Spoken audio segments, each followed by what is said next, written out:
A few years ago, I had the privilege of speaking with over 150 911 dispatchers.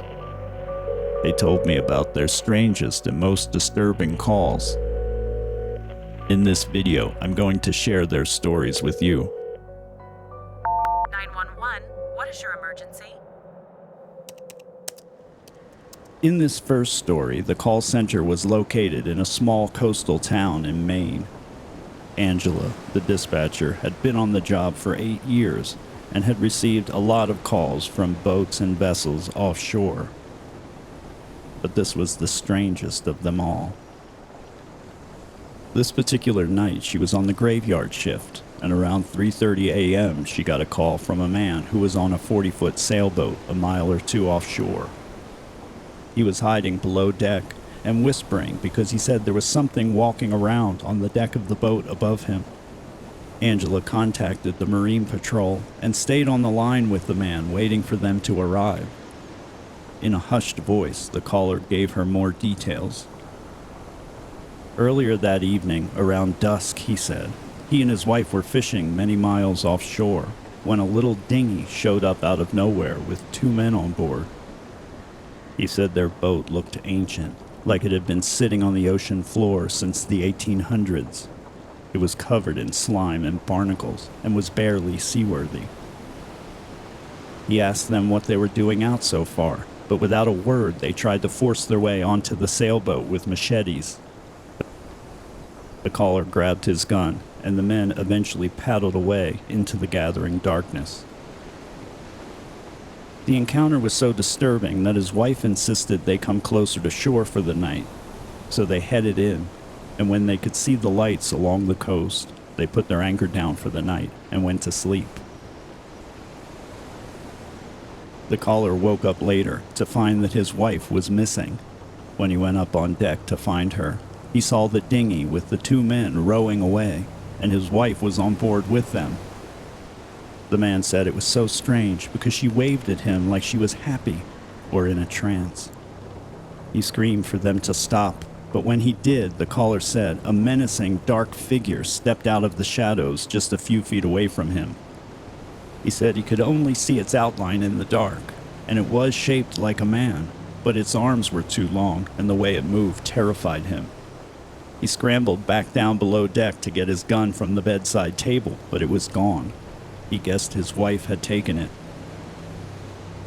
At this point, Angela, the dispatcher, told me she thought the caller had maybe killed his wife and thrown her overboard and was making the story up. But then she started hearing loud thumps and tearing sounds in the distance over the phone, like someone was ransacking the boat. Then the caller whispered that this person or thing was coming down the stairs. Angela could hear thumping footsteps. Then she heard loud crashing sounds nearby, and she knew based on the sound of the caller's frightened breathing in the phone that someone else was definitely on that boat. Then the caller started screaming. Angela heard the phone fall to the ground, and then a violent struggle. After a few minutes of gut-wrenching sounds, the screams stopped. In the quiet, Angela could hear breathing, deeper, longer breaths that kind of whistled at the end. Then she heard what sounded like a body being dragged out of the room and thumping on the steps to the upper deck. She then heard a splash in the distance. After a few minutes, she heard the attacker coming back into the room. She could hear the same whistling breathing as it picked up the phone. Angela said she could tell whatever it was listening, so she said, "This is the 911 operator. Do you need assistance?" There was no reply. The phone was then carried up the steps and outside into the wind. She said she could hear the wind whistling past as the phone was thrown through the air before it splashed down into the ocean. She then heard it sinking into the dark water, and she threw her headset off because she couldn't breathe. It felt that real. When Marine Patrol finally found the sailboat, it was empty. There was a horror show of blood and tissue in the bedroom, and the rest of the boat was trashed.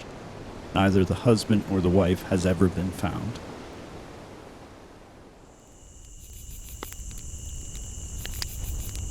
This next story takes place in one of the creepiest woodland areas in the United States, the Pine Barrens of New Jersey.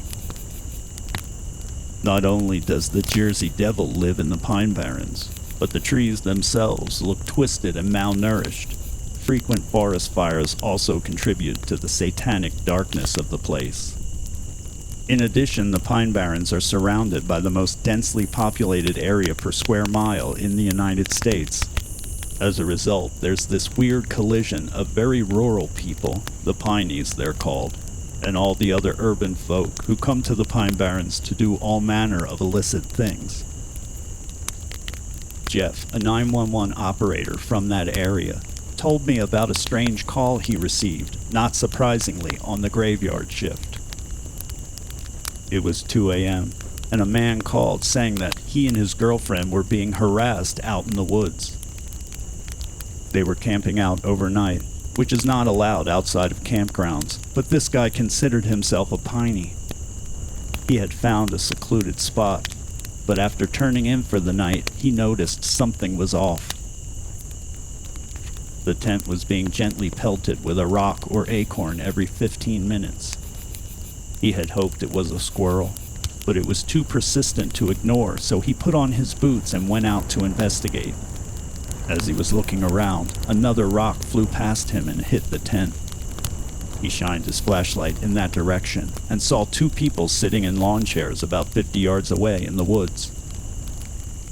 Freaked out but not wanting to look like a coward to his girlfriend, he walked in that direction, yelling at them to knock it off. As he got closer, he noticed they weren't moving, so he picked up a small rock and tossed it. It bounced off of one of the people with a weird thud, like maybe it was a mannequin.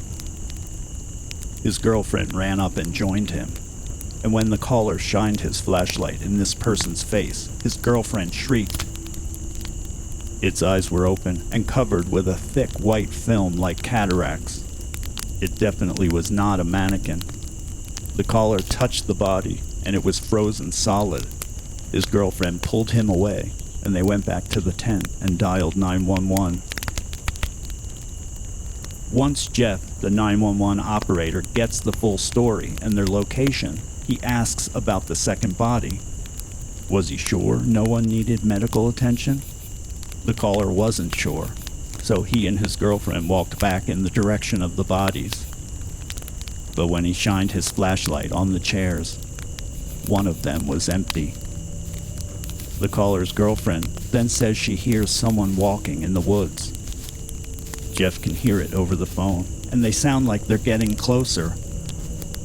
Then, the caller whispers that someone wearing a Michael Myers mask is now standing in the woods looking at them, and he has a knife.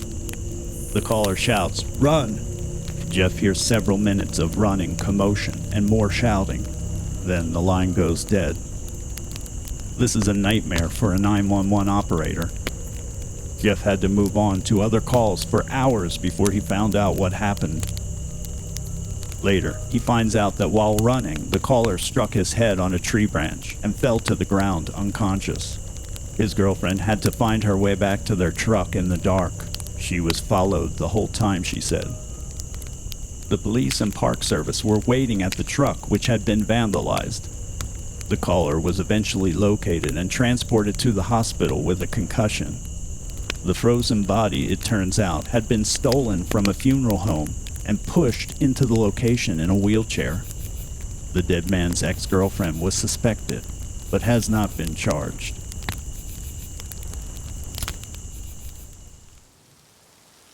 In this next story, a 911 dispatcher from a rural county in the Midwest got a call from a 9-year-old boy. He said that his older brother was tying a noose to a tree and was going to kill himself. The caller said there was a man there telling him to do it. He said this man's name was Sam, Walking Sam. When he described the man, the boy said that he was very tall and thin, with long arms and no mouth. The dispatcher said, "Sweetie, if he has no mouth, how can you hear him talk?" The little boy apparently said, "Listen," and held out the phone in the direction of his brother and this man as they were speaking. The dispatcher could hear the brother talking to someone, but she couldn't hear the other side of the conversation. Then the little boy hung up. The 911 call center played back the recording to get more details.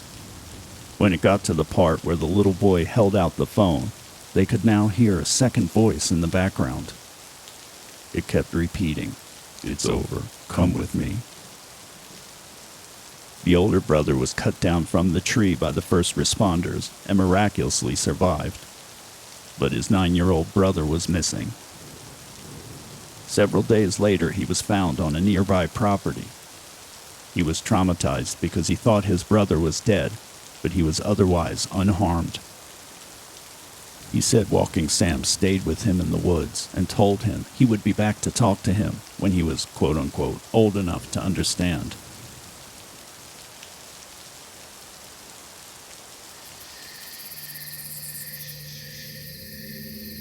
The next 911 call that we're going to talk about came from a lonely farmhouse in upstate New York. At the time of the call, it was after midnight, and the caller was hiding in the attic because he said that someone had broken into his house. The authorities were notified, and the dispatcher stayed on the phone.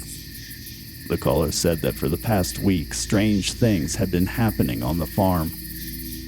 He heard voices in the woods, and on his nightly walk around the property, he saw red eyes looking at him from the tree line. For the past 2 nights, he said he heard pigs and livestock running around the house and squealing late at night. He didn't raise animals on the farm. Now tonight, before calling 911, he was lying in bed when he heard the basement doors on the side of the house open and close. Then, someone broke the window on the back door and opened it. He didn't know if anyone actually entered the house, but he was afraid. The 911 operator was asking him another question when the caller interrupted and said that he could hear pigs outside again. The sound of squealing pigs could clearly be heard by the operator and later on the recording of the call. Then the caller whispered, "They're in the house." He pleaded, "Please, get someone here. I don't understand this." The dispatcher then heard loud pounding through the phone. The caller said that someone was trying to knock down the attic door. Then there was a loud crash, followed by squealing and a stampede of hooves. The caller shrieked and screamed in pain, dropping the phone. It sounded like he then ran or fell down the attic stairs, followed by more squealing and the sound of hooves on the wood floors chasing after him. When first responders arrived, he was dead just outside the back door of the house. In addition to animal bites, he was also stabbed 4 times. It was thought to be a case of mistaken identity. Animal rights activists who had been breeding and training Russian boars across the border in Canada were suspected, but nothing has been proven.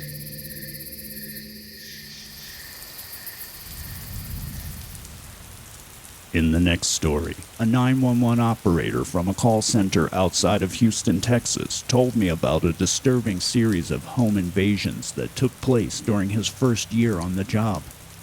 What was disturbing about these break-ins was the fact that robbery wasn't the motive. The burglar took personal items, but he never really stole anything of value. He seemed more interested in spending time in the house, and the challenge of moving through all the rooms undetected while people were sleeping inside. His MO was to enter upper-middle-class homes in the dead of the night. Once inside, he would look through the family's personal items and photos, eat their food, and then spend hours moving in and out of their bedrooms. By morning, he'd be gone, but he would leave behind creepy, ominous messages and clues for the family that he had been there. Imagine waking up in the morning and all the framed photos in your house are turned upside down, even the ones in your bedroom. He once wrote a message on a bathroom mirror in lipstick. It read, "I'm in here watching you, always." It was clear this guy was very skilled as a burglar, but also unhinged and dangerous. Early on, many of these families blamed one another for the pranks, and since nothing was taken, they didn't call the police. So the burglar started calling 911 himself from inside the house before he left. Sometimes he would share details about himself before hanging up. He claimed, for example, he was a successful thief and just wanted to retire. But he had spent his whole life in the shadows, and now he wanted people to know what he could do. During that first year, he started taking decorations from front yards and arranging them inside the homes he entered. Again, imagine waking up to a full-size scarecrow at the foot of your bed, or finding Freddy Krueger in the hallway. Things got serious when he revealed what he meant by retiring. He said his plan was to continue with these brazen home invasions until someone discovered him. Then he was going to kill everyone in the house and kill himself, or get into a gun battle with the police. A task force was convened, but suddenly the break-ins stopped. The 911 operator who told me this story explained what happened. He said the burglar unwittingly entered the home of another criminal, someone in organized crime who lived in a big home with his family. The family had left to visit relatives that day, but several mob associates were staying in the house that night. The burglar got caught going through this guy's stuff by the wrong people, and he was fed to a bunch of pit bulls in a nearby warehouse for his troubles. That's the unofficial story anyway.